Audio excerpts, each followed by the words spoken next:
What is something that you would expect to be universal but isn't? The speed of time. I mean, you'd expect it to be absolute and always the same. Right? Thinking about this really messes with my head.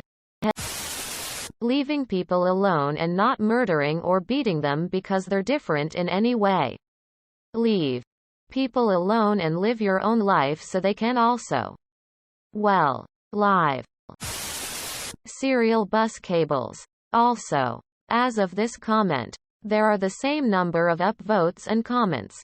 Which is kinda cool. More things for the blind. Holy hell, can you imagine how hard it must be to be blind? And yet barely anything is to help them. I mean, it's getting better than it was. But hell. Come on. Let's do more for them. I can't imagine being blind and not having help. Some crosswalks play sound to let them know to cross the damn street. But not all. I don't know. I just think more can be done for them. Japan's power grid. They fucked up and built it on 2 different systems. Bidets. I live in the US, so I've never seen one before, but the idea makes so much sense. Common sense and basic education. The world is round and vaccines, hygiene and medicines are important. The number of fingers on a hand. Some people have less or more than 5. How intriguing. Actual fucking healthcare. At least universal in developed nations. Looking at you, America. The things I front of buses that show the kid the view of the bus driver so the kid can be safe. Apparently it's not mandatory in some parts of America, so I assume it's also in other countries. Well, I really thought the movie Inception was one of the worst things I've ever seen. It was so up its own ass with how smart and thought-provoking it was, and just seemed like a shameless cash grab with no actual substance. With that said, I thought everyone else would be put off by that awful movie too.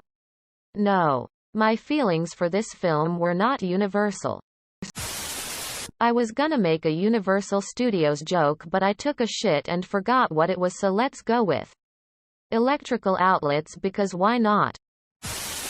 Common sense. They really need to change the name cause it's not that common anymore. John. No, but for real, I thought when I went away from Japan and went to Iceland, Canada and England, I thought bowing when meeting someone new you would do that like in Japan, but later I figured out that that only happens in Japan and China, I think, and that was why people laughed at me when I bowed. I am not good at English or anything other than Japanese, so I didn't understand most of what the people said when I bowed, so all I heard and understand them doing was laughing at me. Civility. We haven't traveled far from the tree we fell out of emotionally. The measurement units surprised me when I learned Americans are special. Hand washing. Surprisingly, in some countries, hand washing isn't common at all. https dutchreview.com/news/hands-up-50% -of--dutchies-wash-their-hands using not even during the pandemic. https dutchreview.com/news/dutch-don't-wash-hands-even-in-pandemic/. Chalk this up to typical ignorant American behavior if you like. But my eye twitched and my brain broke a little when I realized daylight savings time was just some dumb shit we do in America for now antiquated reasons.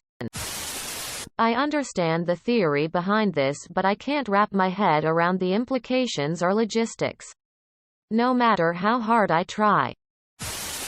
This whole comment thread is mind-blowingly more entertaining than most of what's on TV anymore.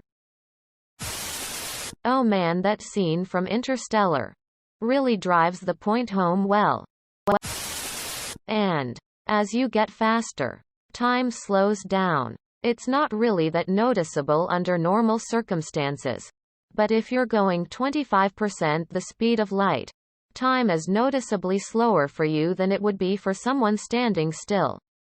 When you reach the speed of light, which is only science fiction, time stands still for you. I can't say I'd be too excited about a method of travel that would guarantee all my family and friends would be long dead by the time I arrived. Do you mean people refusing to be polite or cultural differences in what constitutes good manners? Turns out people have different interpretations of what is kind. To my dad and I, leaving us alone to do a task is kind and has the least amount of stress. But to my mom and sister, having someone or offering to help is kind and less stressful. We interpret gestures as kind or annoying different than the people around us, and sometimes what they do that annoys us is what they're interpreting as being kind. Which is frustrating, but less so when you can realize people aren't doing things maliciously or to irritate you. Let's not bully people just because they were born with a completely natural predilection for murder. And #X200B. Jokes aside, I agree. Leaving people alone is a good thing.